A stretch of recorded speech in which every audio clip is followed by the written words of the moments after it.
Hi friends, நான் உங்கள் இந்திரா பேசுகிறேன். நான் எல்லா காரியத்தையும் கரெக்டாக ஃபோக்கஸ்டாக தாங்க பண்ணுறேன்.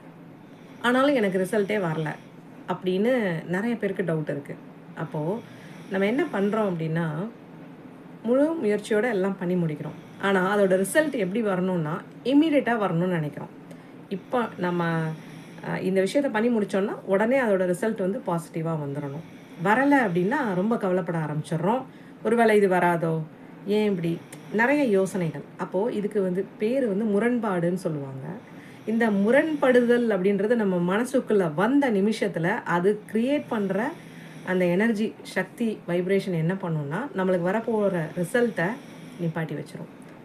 ஸோ நம்ம பகவத்கீதையில் சொன்ன மாதிரி கடமையை செய், பலனை எதிர்பாராது. நீ ஃபுல்லாக எஃபோர்ட் போட்டு செஞ்சுட்டு அடுத்த வேலையை பார்க்க ஆரம்பிச்சிரு. இதோட ரிசல்ட் தானே வரும்.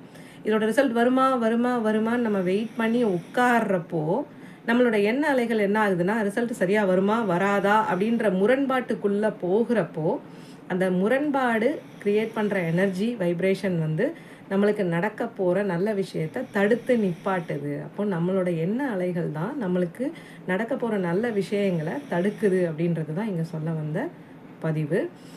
இதனால் இன்னொரு விஷயத்தை நம்ம மிஸ் பண்ணுறோம். சின்ன சின்ன சந்தோஷங்கள் நம்ம வாழ்க்கையில் நடக்கிறதையும் நம்ம கவனிக்காமல் அதை சந்தோஷத்தை அனுபவிக்காமல் பெரிய பெரிய விஷயங்கள் நம்ம இவ்வளோ செஞ்சுருக்கோம், இன்னும் இதுக்கு ரிசல்ட்டே வரலையேன்னு வெயிட் பண்ணி சந்தோஷமே இல்லாத நபர்களாகவும் மாறிடுறோம். அப்போ எதை ஈர்க்கிறோம் அப்படின்னா, ஒன்று முரண்பாட்டை ஈர்க்கிறோம், இன்னொன்று வந்து சந்தோஷமே இல்லாமல் ஒரு மாதிரி விரக்தி மனநிலையை ஈர்க்கிறோம்.